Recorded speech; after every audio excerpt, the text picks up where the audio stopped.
in the divine presence of Bhagwan Swami Narayan, in the equally divine presence of the great avatars who have graced our earth, and the great saints, sages, and prophets and spiritual leaders who continue to guide us. Personally, with these spiritual mantras for peace, I feel really privileged to welcome all of you into this beautiful mandir, which I see as a home for all of us.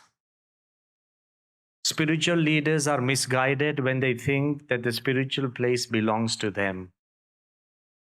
A real spiritual place is a world in itself. So, welcome to BAPS Hindu Mandir, which is a spiritual oasis for global harmony. I take this opportunity to thank Manoj and the IGF team for organizing this event, and Ashok Kotecha and the BAPS volunteer team for helping us create this beautiful evening. For without the support of two people I consider very close to me, Faisal and all your 9 cats, and all the people who you wonderfully look after, and Bal Kishanji, despite his father is ill, he especially come for this one evening from India. I know what it means to me. We share more than just a birth date. We share the DNA of hope, harmony, and love. And that's why I feel that this evening is special, because many of you, like Parasji, who have been a part of this journey. And I also want to tell you that what better place than the courtyard of the temple to talk about a topic, limitless horizons. Because the mandir itself stretches our imagination. Most of us are happy because we wonder, could there be such a beautiful temple in this region? And I want to emphasize that fact. While it stretches our imagination, it also erases the boundaries of limitations. Almost 1,000 people told me, I want to speak my heart, almost 1,000 people told me that, Swami, there cannot be a temple this large, this big, this traditional in this region. And all of them were my best friends. Even big spiritual leaders in India had told me that, Brahmavihari ji, please, could there be a temple like this? I had 1,000 no's, and I only had one small yes from my spiritual leader in 1997 when he said, may there be a temple in Abu Dhabi and it will bring countries, cultures, and religions closer together. I decided to listen to this lonely yes. I ask all of you as leaders, because you are leaders in your own field and you are successful in your own ways. Many a times, give your heart a space and listen to the calling of your heart, and the no's and the negatives will become yes. But it could not have happened without the generosity of His Highness, Sheikh Mohammed bin Zayed Al Nahyan. What a legendary leader, what a heart, and what a great man. And I'm not telling you by just watching and seeing and reading about him. I have met him on a couple of occasions. I have met his heart. And if ever there was a heart wherein the whole world could live, it is the heart of the ruler of Abu Dhabi. And he did not just leave it to that. Not only did he give a space to build a temple, for everybody's information, the UAE government brought in electricity from almost 20 kilometers away, water from 18 kilometers away, and they have given it free for life. Imagine which country can do this to a spiritual organization. What generosity. As if that was not enough. And I do want to single out somebody. You can build a temple, but to sustain and secure a temple of this caliber and this charisma, you need the best of the best. And I want all of you to join hands and honor Brigadier Hamad. Can you please stand up in front of everybody? Give him a big hand. He is the man who is actually working day and night with his team. And Mubarak, who is here amongst us from DCD representing Dr. Mughir. They are the ones that ventured into not just inviting, loving, sustaining, but making us feel at home. Come what may, tolerance and harmony in UAE is not just a noun, it's a verb, it's in action, and we feel it every day. But it doesn't end just here. While we talk about the impossibles, and I think everybody should go back home with, as Sahil ji said, as Faisal just explained and Leander just explained to all of us, go back with the feeling that nothing is impossible. You come to this mandir, and if you bring out all the impossibles from the archives of your life, bring them in front of them, and then go back and you will be able to achieve them, because this is a place of impossibles. Recently, when Dr. S. Jaishankar was here, he pinched himself twice. Imagine, our foreign minister, he pinched himself twice. He says, Swamiji, I have to pinch myself to really make me feel, is this real? And I said, Your Excellency, you're the one who gave me the word fairy tale. I hope all of you have had the chance to watch the fairy tale. Long ago, Dr. S. Jaishankar ji had written a small WhatsApp message to me. He said that, Your Holiness, this is like a Cinderella story. You are turning fairy tales into reality. In times to come, there will be legends about Swamidan sadhus having conversations with Islamic kings, just as there are legends about Buddhist monks having dialogues with Chinese emperors. This temple is more real than real.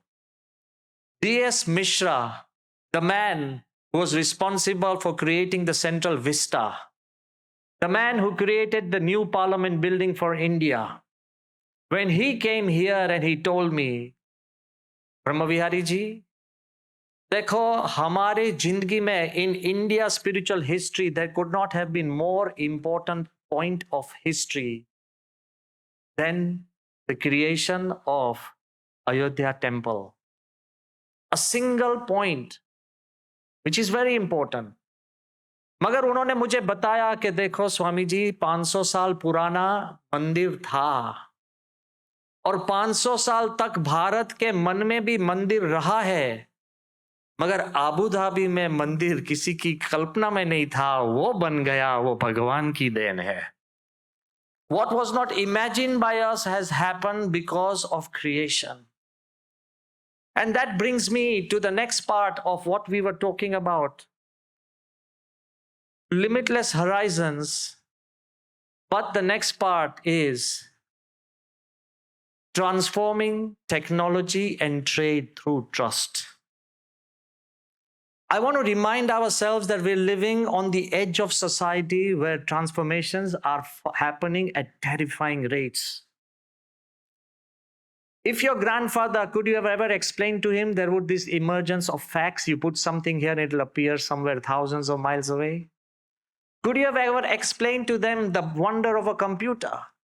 That you take a grain of sand, that's silica, and that sand can become so sentient that it can remember more than your brain, silicon chips. Could you have ever explained the power of the mobile, which becomes your identity? Could you and me would have ever explained the power of virtual conferences, virtual arenas, the wonder of the internet, where we come home and we go out into the world? We can never imagine so many things, but AI, and I don't want to scare you because there's nothing to be scared about. Recently, I was in Azerbaijan. 150 countries had gathered. and I had to give a keynote address on artificial intelligence. And what I came out with was even more shocking. They were talking about putting 1 million Einstein in a single brain. Imagine 1 million Einstein in your son. I don't think he's going to call you father anymore. 1 million Einstein in one brain, the power of inducing dreams, that you can choose a dream before you go to sleep and you can have that dream. The power of decoding your dreams. Everything is going to be possible. But the greatest challenge is, till now, technology subserved human beings. We drove technology. Times are going to come when technology is going to drive human life.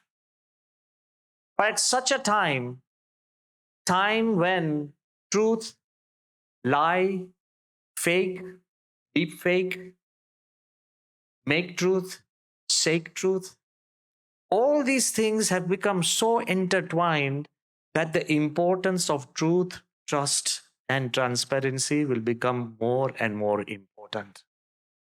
As we grow, the ability to have truth, transparency, and trust, which are the foundations of this temple, will become more and more important. You are all business people, and we all live in this world of PowerPoints and presentations. Let me talk about your small anecdote. Please go and tell your people as well.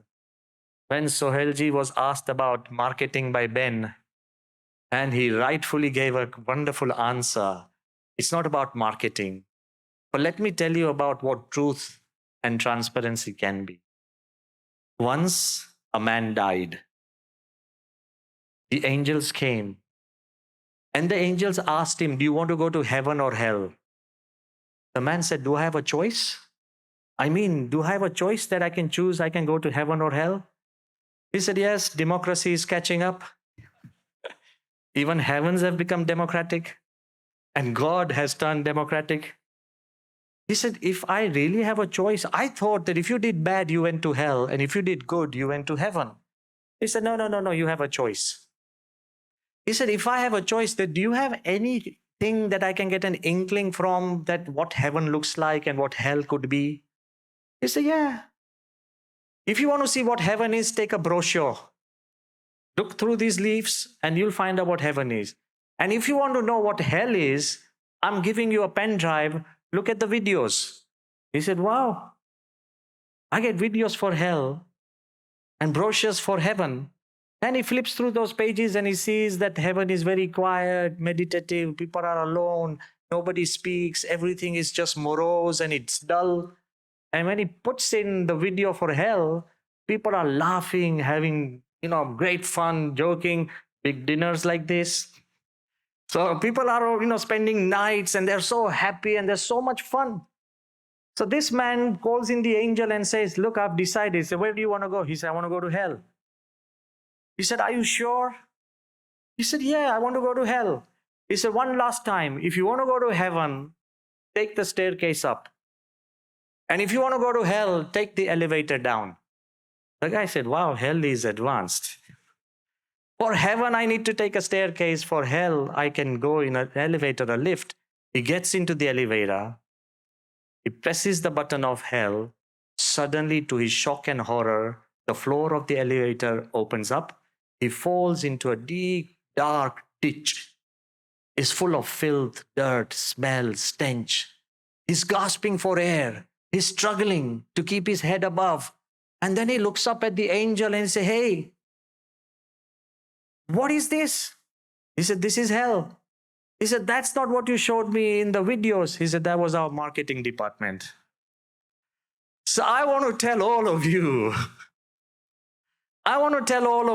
a time will come when marketing will not save you, because the world will become so transparent and so truthful that your marketing won't save you. We need to transform technology with trust and truth. We need to guide trade with trust and truth. And I want to be very clear.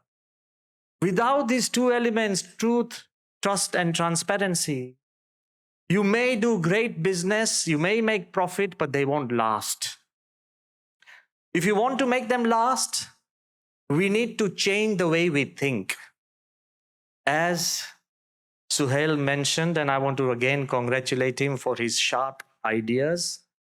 He mentioned one thing which is very important. Remember, we need to change the way we look at the world. All men have eyes, few have vision, and rare are those who are gifted with penetration. If I ask you, what do I mean? If I ask you a question, how far can you see? If you gaze at the ground, is 5 feet. If you look at the wall, is 50 feet. And if you look above at the stars, it's 1,000 light years. It's the direction you look at and the dimension you see that determines what you see. And if I ask you to look within, you can travel in time. Why do we have to wait for these wonderful inventions that take us across time? Look within and you can see yourself when you were 10, when you were 15, when you were 40. Look within, you can rummage through your memories. Look within, you can see your own value system. When you look within and you look within with so much clarity, I believe you will have the power to shape the future. This mandir has not come up because we looked outside during COVID. And I want to tell you, our chairman passed away, Rohit Bhai, whom I mentioned and I miss. Jaspir Singh, who was our project director, he passed away. Ghansham Pagrani passed away. Most of our donors, they collapsed. They could not even contribute to the mandir. I looked genuinely within my heart, and there was that whisper that there will be a temple in Abu Dhabi, and it's because of that faith that the mandir stands. It's not because we just look without. Look at your own life. It's your own value system and your systems and your thoughts and your dreams and everything that keep you alive. So I want you to add this to the great businesses that you perform. When you do that, you'll change the way you think. Dr. APJ Abdul Kalam, when he came to meet His Holiness Pramukh Swami, and I asked him a question that, sir, at this age, why are you so energetic? Why do you keep dreaming? Why do you keep doing things? Why do you energize so many people?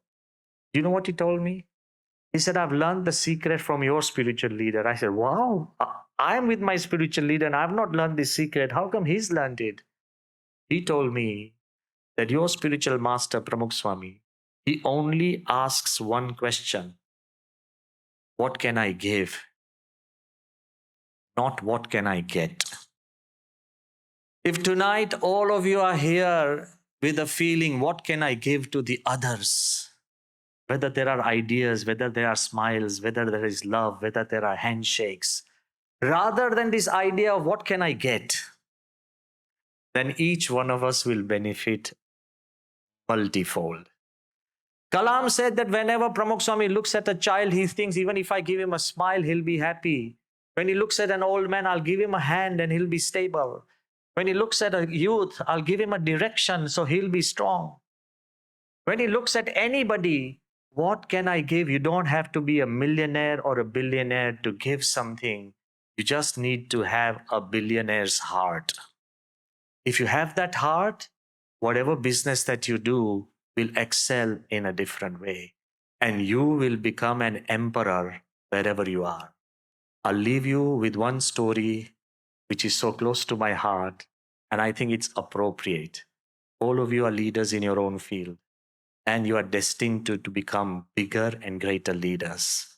When I was a kid, 12 years old, studying in England, I did a project on the Roman Empire.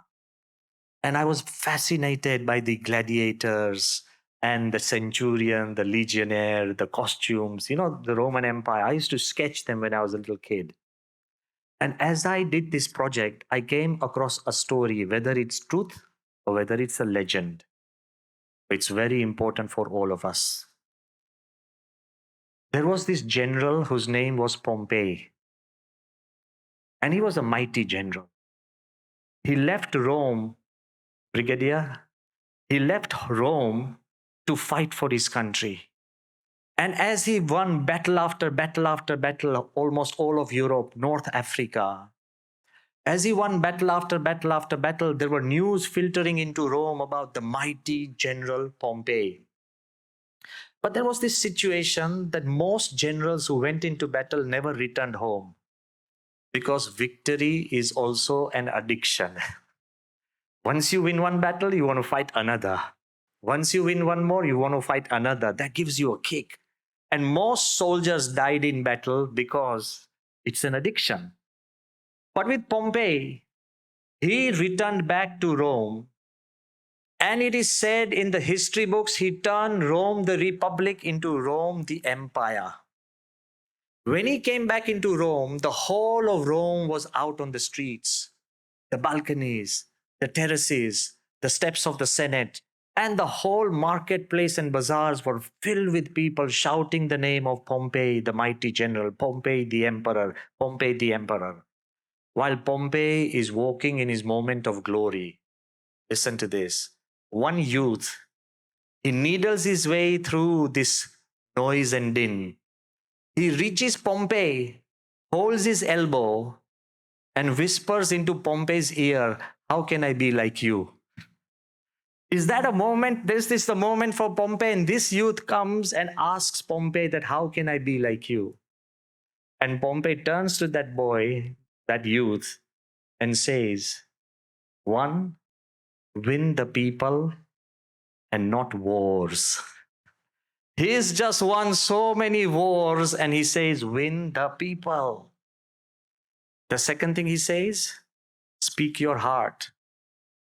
When you rise too much, when you become too big, you have to speak. Forgive me, Mr. Ambassador. We have to always speak politically correct. We have to have diplomacy.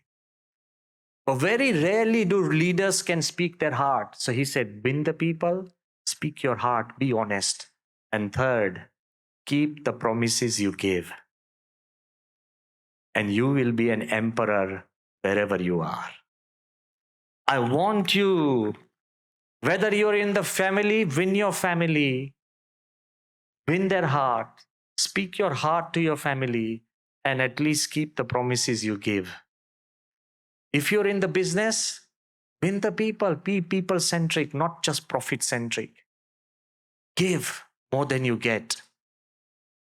Speak your heart, be honest, and keep the promises you give. More importantly, for a political leader, more importantly, for spiritual leaders. But I want to tell you one thing. This is what this mandir is about. It's people-centric more than God-centric. Mandir should be places that serve the people, and that is the service to God that we want. The mandir speaks his heart. We speak about love, peace, and harmony, come what may. Under whatever situation, never lose focus on love, peace, and harmony. That is the future that we have. And thirdly, keep the promises you give. There's only one promise, which I just mentioned. And Suhail just reminded me to mention that when people come to the temple, people think they come because they believe in God. But I believe when they leave the temple, they should leave with the feeling that the gods believe in us. When you walk out with the feeling that gods believe in you, there is nothing impossible you can't achieve. So tonight, thank you for being in this place where promises are fulfilled, but go out into this world with greater truth, transparency, and trust, and turn your businesses into an oasis where the world grows. And remember, what can you give to everybody who works for you, every client who serves you, to even the smallest people who honor you? This is the way to live life. In the words of Ray Dalio, who had come to this mandir, he told me that in the World Economic Forum, he had said that people think that financial capital is the most important in running a business. It may be, but after a certain time, human capital becomes more important, finding the right people. But even if you have the right people, educated, the best human resources, he said value capital, people who actually value values are more important in sustaining a business. But lastly, he said, Your Holiness, harmony capital is the most essential. You could have the most powerful country, but if it's in disorder, it's a rogue nation. You could have the most profitable company, but if there's no harmony, it is a bankrupt company. You could have the richest family, but if there is disharmony, it's a broken family. And you could be a wonderful human being, but if you are not connected to anybody, you are a lonely, depressed cell. God put us all on this earth at the same time because I think the earth is a test ground. If we can't live in harmony on this earth, heaven is going to be a pretty empty place. So let's prove God that we can behave on the earth that He has created by rising beyond religion, culture, caste, creed, and even wealth. Thank you very much for being with us this evening. My prayers and my love are with you. Thank you again.